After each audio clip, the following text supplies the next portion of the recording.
Tinambangan ng mga sundalong AI ni Harlan ang mga tao, nangyari na sa mundo ang pagkakaroon ng mga robot na pinapatakbo ng isang artificial intelligence, binaypas na ng mga ito ang security protocol ng mundo at nagdeklara ng digmaan laban sa sangkatauhan. Pagkatapos mapatay ng mga ito ang 3 milyong mga tao ay nalaman nila na kinokontrol pala ito ng isang robot na ang pangalan ay Harlan, at kinilala ito bilang isang AI terrorist ng buong mundo. Si Dr. Shepard na gumawa kay Harlan na naniniwalang mapapaganda niya ang kondisyon ng buhay ng mga tao, ngunit nagawang ma-reprogram ni Harlan ang lahat ng mga robot, kaya't nagkaisa ang sangkatauhan upang labanan ang nagbabantang panganib sa buong mundo. Nagsimula ng gumawa ng aksyon ng international coalition sa buong mundo upang mahadlangan ito, kaya't napilitang tumakas si Harlan sa mundo, ngunit habang papaalis ay nag-iwan siya ng isang mensahe na sumusumpang muli siyang magbabalik upang tapusin ang kanyang sinimulan. Pagkatapos ng 28 taon isang gabi ay nagsagawa ang isang grupo ng mga sundalo ng isang operasyon upang hulihin ang isang robot na si Casca. Pinainan sila nito ng isang patibong at pinasabog ang isang bomba kaya't madami ang mga namatay,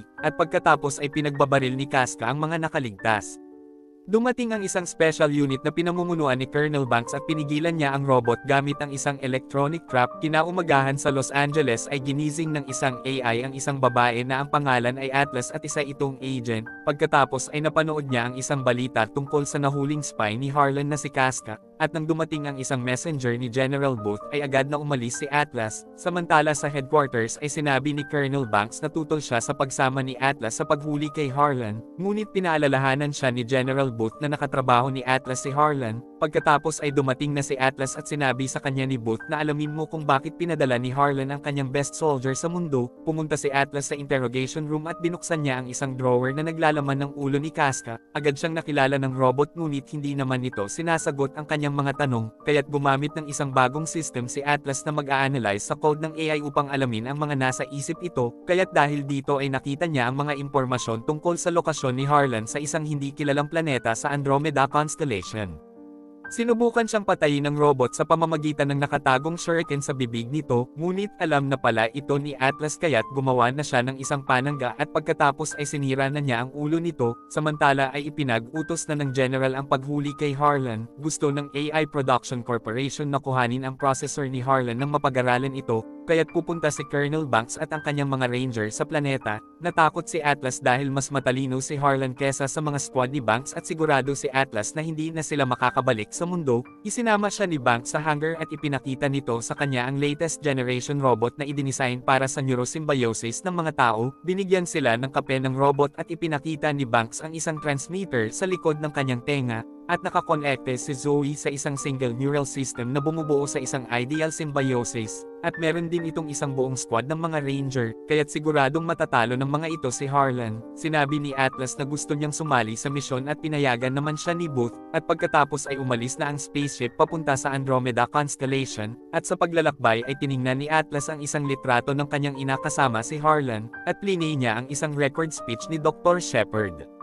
Nagsasalita ito tungkol sa kakayahan ng AI para sa patuloy na pag-aaral, at kinakailangang ma-improve ang neural connection nito sa mga tao, at dahil dito ay makakagawa sila ng isang bagong mundo. Pagkatapos ay hiniling ni Atlas na huwag paganahin ang mga transmitter dahil baka ma-hack ang mga system. Ipinakita niya ang landing site at dahil toxic ang planeta kaya't hindi pwedeng magtagal doon ng walang respirator. May mga gravity fluctuation din doon at mga paglindol. Dagdag pa dito na hindi nila alam kung ilang ang mga sundalo ni Harlan, ngunit kabisado naman ni Atlas si Harlan na desididong wasakin ang sangkatauhan, at hinimok niya ang lahat na huwag pagtitiwalaan ang mga robot. Pagkatapos ay lumabas na si Atlas upang obserbahan ang paghahanda. Nang tumunog ang alarm ay inupload na ni Banks si Zoe, at pagkatapos ay biglang sumabog ang pintuan ng cargo bay kaya't nasunog ang ship. Hindi na nakaalis ang mga ranger sa kanilang mga suit at namatay na ang mga ito. Nakita ni Banks na nakakapit si Atlas sa isang poste kaya't kinuha niya ito at inilagay sa isang robot. Takot na takot si Atlas dahil hindi niya alam kung paano gamitin ito. Pagkatapos ay bigla siyang inihagis palabas kaya't nahulog siya ng napakataas,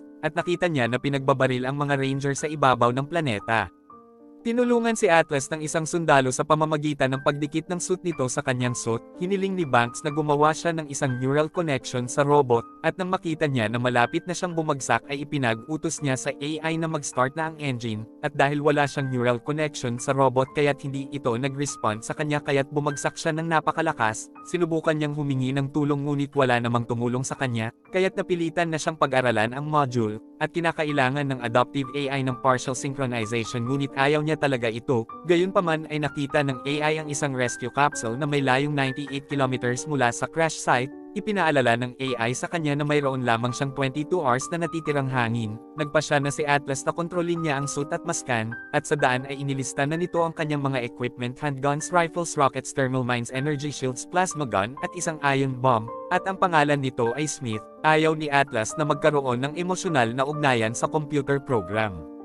Pagkatapos ay nakarating na siya sa isang kagubatan na may nagkalat na mga katawan ng mga ranger. Tiningnan niya kung may natitirang buhay pa sa mga ito ngunit wala naman siyang nakita, at naisip niya na hindi namatay ang mga sundalo nang dahil sa pagkakabagsak. Bigla niyang nakita ang nasirang si Zoe ngunit wala naman si Banks sa loob nito. Na-detect ni Smith na may gumagalaw sa kagubatan at nang e-zoom nito ay nakita ni Atlas si Casca. Ibig sabihin na natutunan na ng AI ni Harlan na gumawa ng mga robot. Inatake si Smith ng mga sundalo ni Harlan kaya't gumanti ito at nagpaputok pabalik, ngunit napaligiran naman siya ng mga ito. Ipinag-utos ni Atlas na gamitin na ang iron bomb ngunit nakipagtalo si Smith ngunit napilitan din itong sumunod, kaya't nawasak ang mga ito ng malakas na pagsabog ngunit nakaligtas si Casca, at nang babarilan na nito si Atlas ay biglang umuga ng malakas ang lupa. Ipinaalam ni Smith sa kanya na gumawa ng isang crater ang pagsabog ng iron bomb kaya't nagbabala ito kanina, kaya't nang dahil dito at nahulog si Atlas sa napakalaking bangin at natabunan naman si Casca ng mga bato. Nasugatan si Atlas sa binti kaya't iniskan ni Smith ang kanyang mga buto at ginamot siya nito.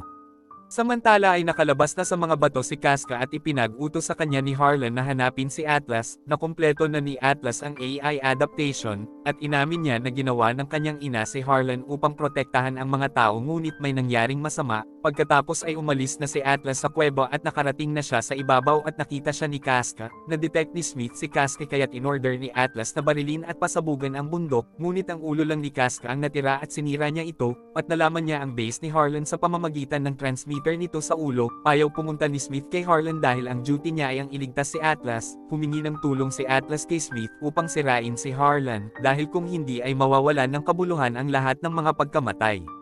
Kaya't pumayag na si Smith at nagpunta na sila sa terorista at nakarating na sila sa base nito. Nagulat si Atlas nang makita niya ang napakalakas na missile na isinasakay sa isang orbital ship, ngunit nahack si Smith at nahuli si Atlas ng mga robot ni Harlan. Dinala si Atlas kay Harlan at sinabi nito na namimiss na niya si Atlas at ang ina nito, at sinabi ni Harlan sa kanya na ang mga tao ang sumisira ng planeta, kaya't wawasakin niya ang kalahati ng sangkatauhan at pamumunuan niya ang mga natira, at kapag nakuha niya sa utak ni Atlas ang defense access ay magpapasabog siya ng isang bomba upang linisin ang mundo. Pagkatapos ay in-extract na ni Harlan ang chip na may code sa ulo ni Atlas, at nagpaalam na ito sa kanya dahil alam nito na may 5 minutes na lang siyang natitirang oxygen.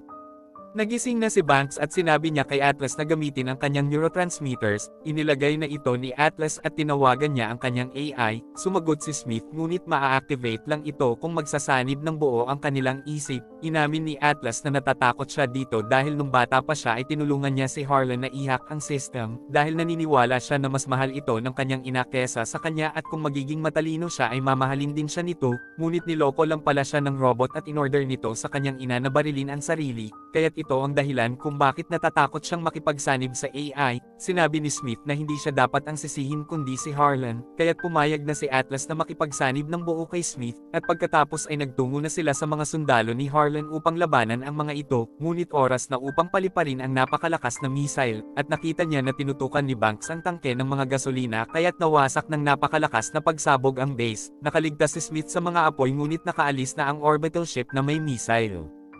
Pinaputukan sila ni Harlan at sinabi nito kay Atlas na masyado na silang huli at hindi na nila ito mapapabagsak. Gayunpaman ay in-order ni Atlas kay Smith na paputukan ito ngunit sinabi ni Smith na mawawasak ng missile ang lahat ng mga bagay. Ngunit ipinag-utos pa din ni Atlas na tanggalin ang safety kaya't pinaputukan na ni Smith ang orbital ship at sumabog ito sa buong planeta. Agad na nagpunta si Smith sa capsule ngunit pinigilan sila ni Harlan upang patayin si Atlas. Inilabas nito ang isang plasma sword at tinaga niya si Smith. Sinabi ng AI kay Atlas na labanan niya si Harlan na parang naglalaro ng chess upang makita niya ang mga pag-atake nito. Nasunggaban ni Atlas ang kamay ni Harlan kaya't naputol ito, ngunit na-activate ang self-repair system ni Harlan kaya't bumalik ang kamay nito. Inuspada ni Harlan si Smith ng ilang beses at nawalan ng malay si Atlas. Muling nabuhay ang nalumpong robot at inilabas nito si Atlas at tinapos na siya ni Harlan. Nagising si Atlas at tinusok niya sa ulo si Harlan dahil alam ng talo sundalo ay ipinaalala nito kay Atlas ang order na hulihin siya ng buhay upang ma-extract ang processor, ngunit sinira pa din siya ni Atlas. Nagpunta si Atlas kay Smith at sinabi nito sa kanya na mawawala na ako, at upang makaligtas ay ibinigay nito kay Atlas ang natitirang oxygen at natapos na ang protocol. Sinabi ni Atlas na gusto na niya ang AI at binigyan siya nito ng kending kape. Pagkatapos ay dumating na ang mga rescue at nakabalik na sa mundo si Atlas at nagpasalamat sa kanya ang general. Sumakay na si Atlas sa isang bagong neurosymbiosis robot at nakilala siya ni Smith. At dito na po nagtatapos ang ating movie. Mag-subscribe ka na po Lods para sa magagandang mga movie na katulad nito. Maraming salamat po sa iyong panunood at pagsuporta. Ingat po palagi Lods. God bless.